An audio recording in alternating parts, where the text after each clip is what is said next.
postpartum care should not be an afterthought.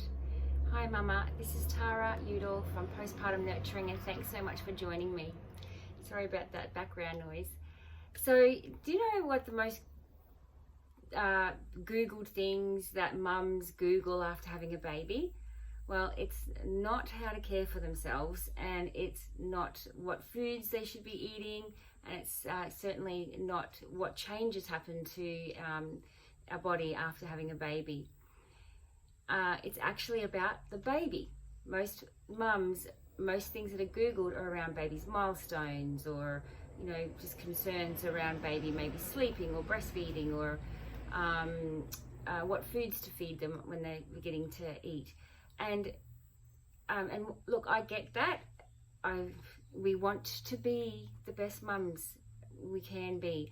We want to know, where our baby's at, if they're progressing normally, how we can help them thrive. But we forget about ourselves, and this is the most important. This is just as important. It is the most important thing, because if we haven't got our health and well-being, then we can't fully be there for our family. So why is this? There's been knowledge lost in our ways these current last few years, or hundreds of years. You take cultures that have been doing beautiful traditional practices for hundreds and thousands of years, looking after the mum, and knowing how to care for her, knowing how to feed her and nourish her, and it's just all been lost as Western world comes in with their medicalized ways. Things are taken out because it's inconvenient. Knowledge is not passed down anymore, and so here we are with high rates of postpartum depression and anxiety, and mums not being taken care of or knowing how to look after themselves. So today I'm sharing one tip with just one thing that you can do to help look after yourself. So, I know that the last thing we want to feel, we don't want to feel inadequate as mums. We want to feel like, we're coping well, and we want the best for our babies and our family. We certainly don't want to be feeling agitated at them and confused, and like we don't know what we're doing. And to be honest, babies need very simple things. Like they need love, they need nourishment and care. They don't need a lot of material items, and this is another focus that we tend to put on in this world, is all the cute things and the fun things. And yes, it can be fun to gather up all these cute things for babies, but they don't need them. What they need is a healthy mum. Your baby needs you to be healthy and well. So with this one tip that I'm sharing today, it's just one step towards your health and well-being as you go through your postpartum journey. And by postpartum, I just want to clarify, that's not just the first 6 weeks. It takes around 6 weeks for the uterus to come back into place. However, that's not the postpartum. That's not all of that. So postpartum goes beyond. So some people say that once you've had a baby, you're forever in postpartum. But it's definitely talking to you if you're in early postpartum, even in 12 months and beyond. Because that's when later on was when the depletion can set in. So getting sunshine, getting vitamin D from sun on your skin is the tip today. And there's a lot of fear around sun, and that's really unfortunate. Sorry, I just realized I've been looking right at the camera. It's really unfortunate that there's so much fear around the sun. And there is a way to get sensible, safe sun exposure on skin that has got no sunscreen on it. And this is what I'm sharing with you today.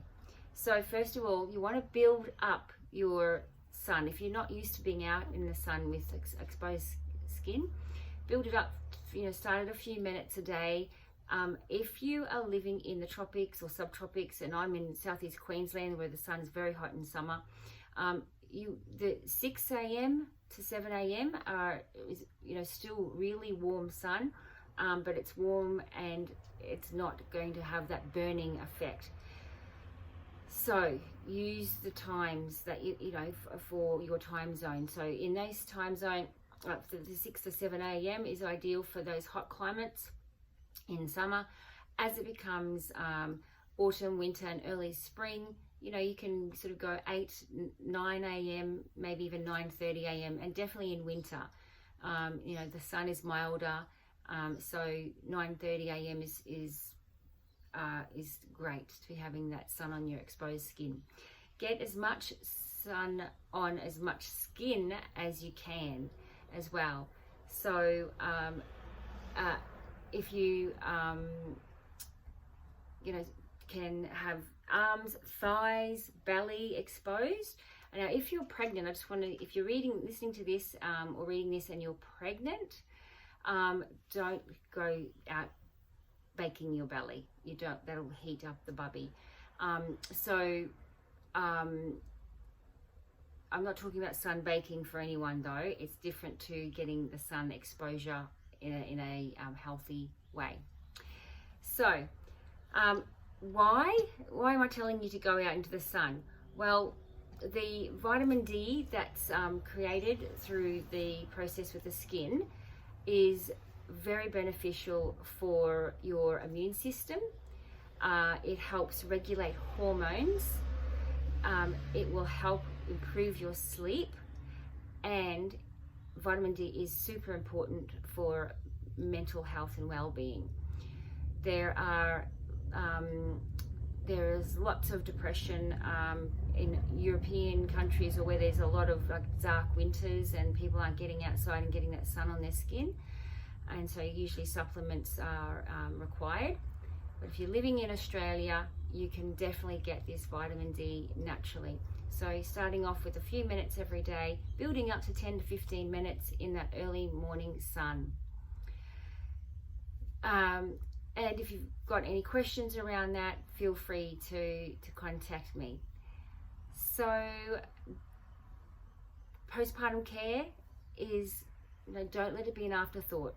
Start bringing in things that are going to help you flourish and be the mum that you really want to be, because it does require us to be healthy and well before we can actually give ourselves fully to our family. So if you have not already, Excuse me, Tayo. that's okay. If you haven't already, download your free guide, and that'll be on the link somewhere around where you're watching. And this has got some great tips and recipes as well for your postpartum care and well-being. So let me know, and you can certainly ask me a question as well. You can follow me on Instagram, postpartum_nurturing. Thank you. Okay, bye for now.